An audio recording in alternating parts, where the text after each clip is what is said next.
হরে কৃষ্ণ বন্ধুরা, কেমন আছেন? আশা করি সকলে ভালো আছেন এবং সুস্থ আছেন। ছোটো থেকে ভালোবাসা, বড় থেকে আমার প্রণাম।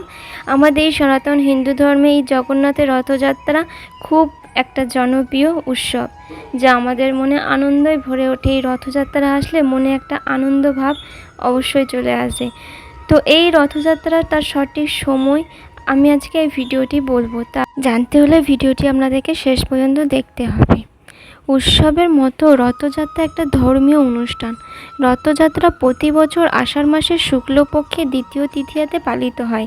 জগন্নাথ দেবের রথযাত্রা শুরু হচ্ছে 7ই জুলাই 2024 রবিবার। দ্বিতীয় মুহূর্ত শুরু হচ্ছে 7ই জুলাই 2024 ভোর 4:20 থেকে, আর দ্বিতীয় জুলাই মুহূর্ত শেষ হচ্ছে 8ই জুলাই 2024 ভোর 4:50। এই রথযাত্রার বিশেষত্ব, পুরী রথযাত্রা সকলের মনে এক বিশালভাবে জায়গা করে নিয়েছে। তো এই রথযাত্রার দিনেই 3টি রথ বের হয়, সেটি ভিন্ন ভিন্ন নামও রয়েছে। জগন্নাথের রথের নাম হচ্ছে নানন্দী ঘোষ, আর বলরামের রথের নাম হচ্ছে তালধ্বজ, আর সুভদ্রার রথের নাম হচ্ছে দর্পদলন।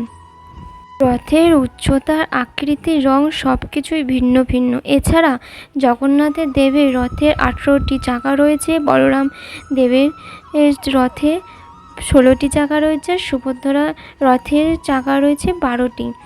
তাছাড়া রথযাত্রা ভারতে এক বিশেষ উৎসব, যেটি পুরীতে রথযাত্রা বিখ্যাত।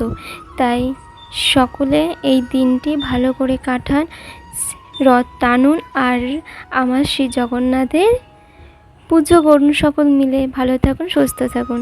হরে কৃষ্ণ, রাধে রাধে, জয় জগন্নাথ কি জয়, বলো সুভদ্রা বলরাম কি জয়।